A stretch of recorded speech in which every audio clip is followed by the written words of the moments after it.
Hello students, आज का हमारा टॉपिक है need for DBMS, components of database and advantages of DBMS.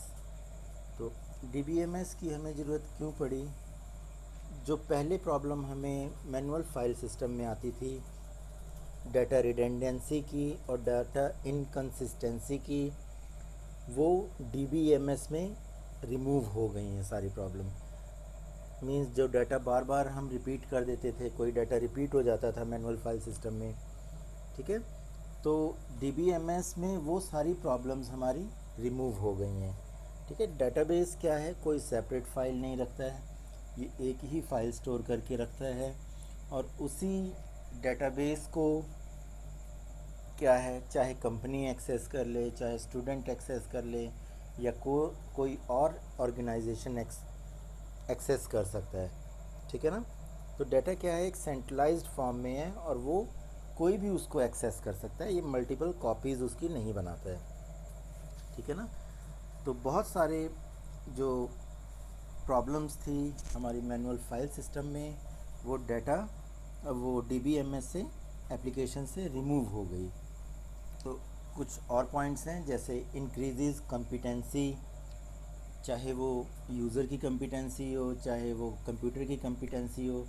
Database के आने से, डीबीएमएस के आने से, कंप्यूटराइज्ड होने से जो कॉम्पिटेंसी है वो इंक्रीज़ हो गई। कैसे? डाटा रिट्रीवल में, ठीक है।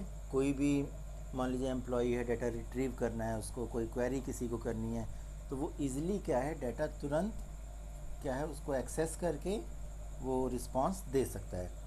सेकेंड पॉइंट है टाइम सेविंग का, ठीक है। हमारा टाइम बहुत सेव होता है।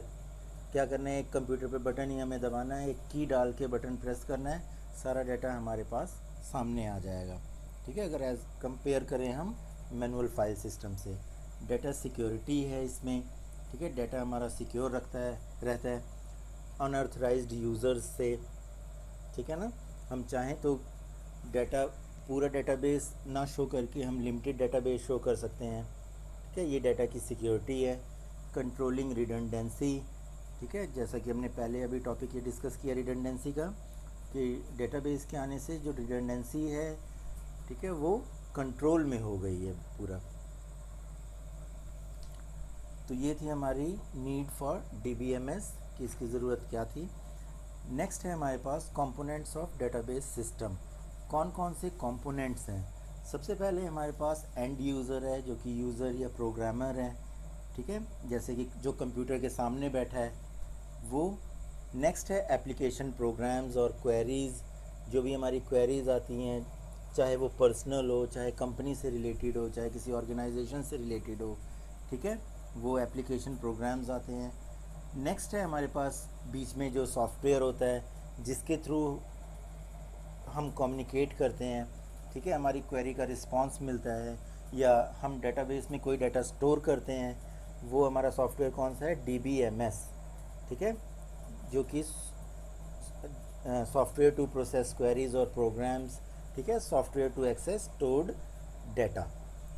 तो ये सारा कुछ डीबीएमएस में आता है। देखो एक मैंने बॉक्स बना हुआ है ना, तो ये सारा कुछ डीबीएमएस में आता है। डाटा को प्रोसेस करना, क्वेरी करना, प्रोग्राम करना, और डेटाबेस से डाटा को रिट्रीव करना मीन्स डाटा को बैक एंड से फ्रंट एंड पे लेकर आना, ठीक है ना।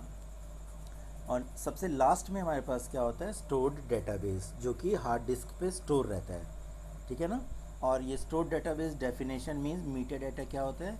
जो भी डेटाबेस हमने स्टोर किया है उसके बारे में जो डाटा है वो मीटा डाटा कहलाता है, ठीक है। जो उसकी डेफिनेशंस हैं वो मीटा डाटा कहलाती हैं, ठीक है ना। वैसे फ़िलहाल इसकी ज़्यादा यूज़ नहीं है हमें, सिर्फ हम यही करें कि स्टोर्ड डेटाबेस मतलब जो डेटाबेस हमारा स्टोर्ड है वो कहाँ पे है? वो हार्ड डिस्क में स्टोर है, ठीक है ना। नेक्स्ट है कंपोनेंट्स ऑफ डेटाबेस सिस्टम के, थोड़ा हम डिटेल में डिस्कस करते हैं इसको। जैसे यूज़र्स हैं, जो सबसे फर्स्ट यूज़र है, ठीक है, उनको कौन कौन से एक्सेस मिलते हैं? जैसे यूज़र कौन कौन से हो गए?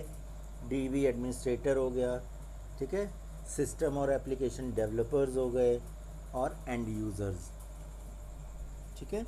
DBMS provides following services to the user. DBMS हमें क्या प्रोवाइड करता है? एक तो डेटाबेस क्रिएट करना, डेटाबेस मेंटेन करना, ठीक है, और डेटाबेस प्रोसेस करना, ठीक है ना। कोई अगर मान लीजिए क्वेरी करता है तो उसको प्रोसेस करके हमारी फ्रंट स्क्रीन पे लेके आना। तो ये कंट्रोल्स किसके पास होता है? यूज़र्स के पास या प्रोग्रामर के पास, ठीक है ना। सेकेंड है database application. Database application means किसी का कोई पर्सनल हो या ऑर्गेनाइजेशनल हो, ठीक है, वो डाटा को किस तरह यूज़ करना चाहता है, ठीक है। तो ये डेटाबेस एप्लीकेशन है, चाहे वो कस्टमाइज हो या जनरल पर्पस डेटाबेस हो, तो ये डेटाबेस एप्लीकेशन में आता है। नेक्स्ट है डीबीएमएस। डीबीएमएस जैसा हम जानते हैं कि एक सॉफ्टवेयर है जो कि डेटाबेस को मेंटेन करने में, ठीक है, डाटा को स्टोर करने में और डाटा को रिट्रीव करने में हेल्पफुल होता है। ये लास्ट है हमारे पास डेटाबेस, ठीक है, जो कि पूरा सिस्टम ही है, a collection of logical data. Logical data means कि कोई जैसे मान लीजिए रोल नंबर 102 है, उससे रिलेटेड सारा रिकॉर्ड 102 का, जैसे नेम, उसकी एज, उसका डेट ऑफ बर्थ, उसका एड्रेस, उसका मोबाइल नंबर, ठीक है। तो ये सारा डाटा आपस में लॉजिकली रिलेटेड है, ठीक है। तो ये लॉजिकल डाटा होता है। डेटाबेस क्या है? कलेक्शन ऑफ लॉजिकल डाटा, आपस में रिलेटेड जो डाटा होता है किसी लॉजिक के थ्रू, ठीक है, वो होता है डेटाबेस। नेक्स्ट है हमारे पास एडवांटेजेस ऑफ डीबीएमएस। क्या क्या एडवांटेजेस हैं, ठीक है। सबसे बड़ा एडवांटेज क्या है? डाटा रिडंडेंसी, ठीक है। एडवांटेज ये है कि डाटा रिडंडेंसी को कंट्रोल करता है। सेकंड है मेंटेन डाटा कंसिस्टेंसी, ठीक है, मतलब जो डाटा है एक बार मान लीजिए किसी टेबल में फिल कर दिया है तो उसका इफेक्ट पूरे टेबल में हमें दिखाई पड़ेगा। किस तरह से? प्राइमरी की और फॉरेन की से, ये जो हम आगे पढ़ेंगे, ठीक है ना। नेक्स्ट है शेयरिंग ऑफ डाटा, हम कोई भी डाटा इजीली शेयर कर सकते हैं किसी से। नेक्स्ट पॉइंट है डाटा सिक्योरिटी। डाटा हमारा अनऑथराइज्ड पर्सन से सिक्योर रहता है डीबीएमएस में, ठीक है। हम अपने डाटा को, डेटाबेस को लॉक कर सकते हैं, पासवर्ड प्रोटेक्ट कर सकते हैं ताकि अनऑथराइज्ड पर्सन उसको एक्सेस ना कर सकें। मेंटेन प्राइवेसी, ठीक है, डाटा को प्राइवेट रखता है ये। प्राइवेट मीन्स कि जैसे हमारा डेटाबेस है उसमें बहुत सी कॉन्फिडेंशियल चीज़ें होती हैं, लेकिन हमें उसको यूज़र को भी कुछ डाटा दिखाना है, तो हम क्या करेंगे? कुछ डाटा पे रिस्ट्रिक्शन लगा देंगे, ठीक है। कुछ कॉलम्स पे, कुछ रोज़ पे हम रिस्ट्रिक्शन लगा देंगे। तो रिस्ट्रिक्शन अगर हम लगा देंगे तो वो फिर यूज़र को उतना डाटा दिखाई नहीं पड़ेगा, ठीक है। जो उससे उसका ज़रूरत का डाटा है वही हम उसको डिस्प्ले करें, ठीक है ना। तो वो मेंटेन प्राइवेसी है, इसमें प्राइवेसी मेंटेन रहती है। Enforcement of standards. Enforcement of standards क्या है? जैसे कि डाटा हमारा पूरा सेंट्रलाइज्ड होता है डेटाबेस में, ठीक है, एक ही डेटाबेस को सभी एक्सेस कर सकते हैं। तो जो डेटाबेस एडमिनिस्ट्रेटर होता है, डेटाबेस एडमिनिस्ट्रेटर कौन होता है? जो डेटाबेस क्रिएट करता है, ठीक है। वो सिर्फ जो सेंट्रलाइज्ड डाटा जहाँ पड़ा हुआ है वो उसके स्टैंडर्ड्स को चेक कर सकता है, ठीक है, कि वो प्रिस्क्राइब्ड फॉर्मेट में है कि नहीं है, ठीक है ना। कैसे चेक कर पाता है? क्योंकि जो डाटा है वो सेंट्रलाइज्ड है, डिस्टॉर्टेड नहीं है। ऐसा नहीं है कि कोई डाटा कहाँ पड़ा हुआ है, कोई डाटा कहाँ पड़ा हुआ है।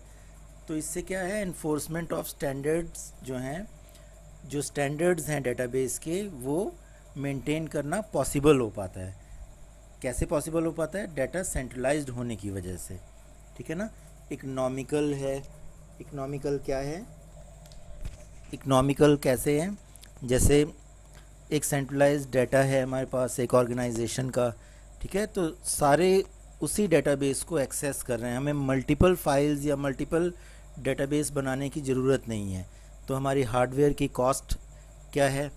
कम आएगी, ठीक है ना। तो इस वजह से डेटाबेस जो इंटीग्रेटेड डाटा है, जो सेंट्रलाइज्ड डाटा है, जब एक जगह पे मेंटेन रहेगा और उसी को सब एक्सेस करेंगे तो हमारे पास हार्डवेयर कॉस्ट कम होगी। अलग अलग फ़ाइल बनाने की बजाय हम सिर्फ सेंट्रलाइज्ड डाटा को ही एक्सेस कर रहे हैं। तो इसलिए डीबीएमएस से का ये भी एक एडवांटेज है कि ये इकोनॉमिकल है, कॉस्ट इफेक्टिव है, ठीक है। नेक्स्ट है provides interface for enterprise requirement then individual requirements. देखो, डेटाबेस को एक्सेस करने वाले बहुत से यूज़र होंगे, हर तरह के यूज़र होंगे, ठीक है ना। तो जो DBMS है वो हर टाइप के यूज़र के लिए ये है, चाहे वो टेक्निकल है, चाहे उसको टेक्निकल नॉलेज नहीं है, कम जानता है कंप्यूटर, तो डेटाबेस इसकी फ्लेक्सिबिलिटी हमें प्रोवाइड करता है, ठीक है, कि वो डाटा को सब यूज़र यूज़ कर सकें, ठीक है।